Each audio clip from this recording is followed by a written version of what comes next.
नमस्कार प्रभाती किचन रे आपण समस्त को मो तरफ अनेक अनेक स्वागत। आज आम बनइबा अति सहजरे एवं बहुत कम समय रे बनी पारुथिबा एई अटारे तैयारी पिठा जोटा खाइबा पई जेतिकी सुआदिया बनइबा मध्य सेतिकी सहज। ताहले चलंतु स्टार्ट करबा आजिर रेसिपी।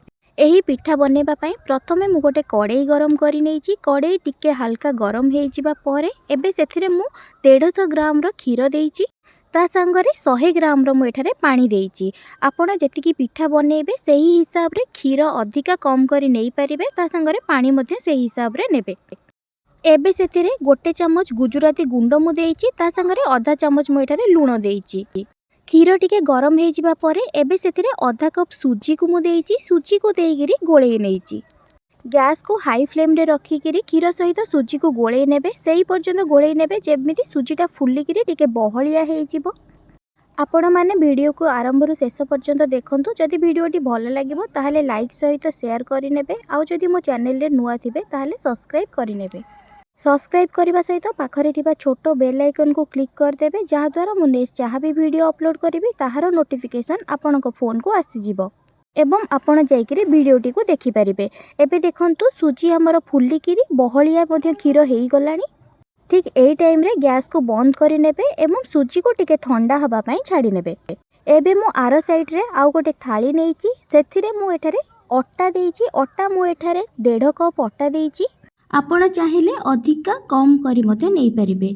एबे एई सुजी जोटा मु खीर रे रांधितिली सेटा टिके ठंडा हेइ गलानी। एबे सेई सुजी खीर को अट्टा रे देइकी अट्टा को सुजी सहित चकटी नेबी। आमे रुटी दलिबा टाइम रे जो परि भाबरे अट्टा दली थाउ सेही परि भाबरे ही दली नेबे।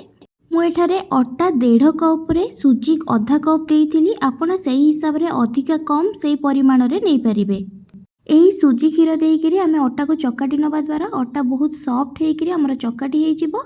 आउ जदि टिके टाणो लागुची ताहले आपण आउ टिके पानी किंबा खीर देइकिरी मध्ये दली नेइ परिबे। आउ जतेबेले अट्टा चकुटुछंती सेही टाइम रे आपण चाहिले पिठारे अट्टार बास्ना न आसवा पई आपण चाहिले एही अट्टा चकाटिबा टाइम रे आपण सेथिरे गुजरातीर गुंड किछि देइ परिबे। मु एठारे देइनी जतेबेले खीर रे मु सुजी देइकिरी रांधुतिली सेही टाइम रे मु गुजरातीर गुंड गोटे चमच देइथिली। सेथि पई मु एठारे चकाटिबा टाइम रे देइनी। आपण चाहिले ए अट्टा दलिबा टाइम रे देइ देबे।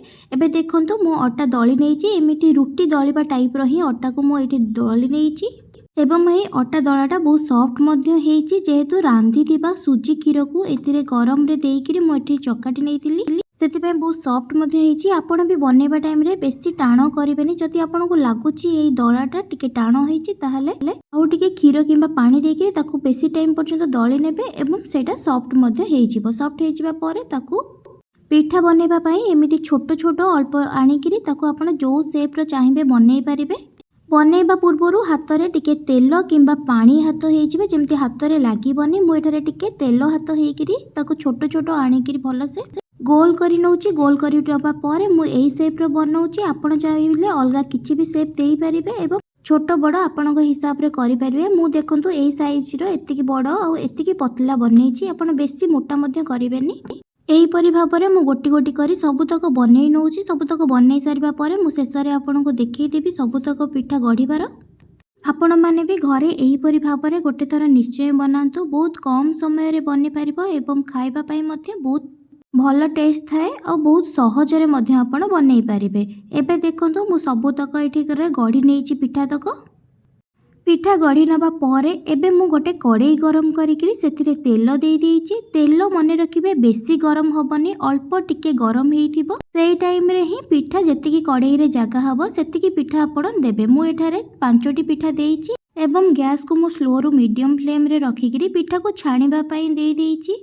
गोटे साइड हेइ जिबा परे मु तार आरो साइड को उल्टेइ नेबी। मने रखिबे जेतेबेले पिठा देउथिबे कड़ाई रे सेही टाइम रे तेलटा बेसी गरम करिवेनी। तेल बेसी गरम हेइ जाइथिबो ताले पिठा दबा मात्रे पिठाटा भांगी जिबार संभावना थाए। सेथि पई पिठा जेतेबेले कड़ाई रे दउछंती अल्प गरम हबा परे तेल देइ देबे एवं प्रति 2 रु 3 मिनिट रे गोटे थर लेखा पिठा को उल्टेइ नउथिबे सेही पर्यंत पिठार जो पर्यंत कलर चेंज न होई जाइछि। ए देखंतु पिठार कलर केते भलो आसी गलानी, पूरा रेड हेइ गलानी पिठार कलरटा। एबे एई टाइम रे पिठा को छाणी दबा। आमे सबुतक पिठा को छाणी नेइकिरी सेतिरु भलो से तेल बाहर करि नेइछि। तेल बाहर करिकिरी एबे गोटे प्लेट को काढिकिरी रखि नेइछि।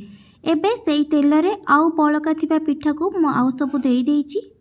एबे पिठा दबा टाइम रे मु गैस को किछि टाइम पई बंद कर देइतिली। तेल टिके ठंडा हेइ जिबा पर ही मु पिठा कतक देइची। सेही सेम प्रोसेस रे ही प्रति 2 मिनिट रे गोटे थर लेखा पिठा को मु उल्टेई नउची सेही पर्यंत जो पर्यंत पिठार कलर चेंज न हेइ जाइची।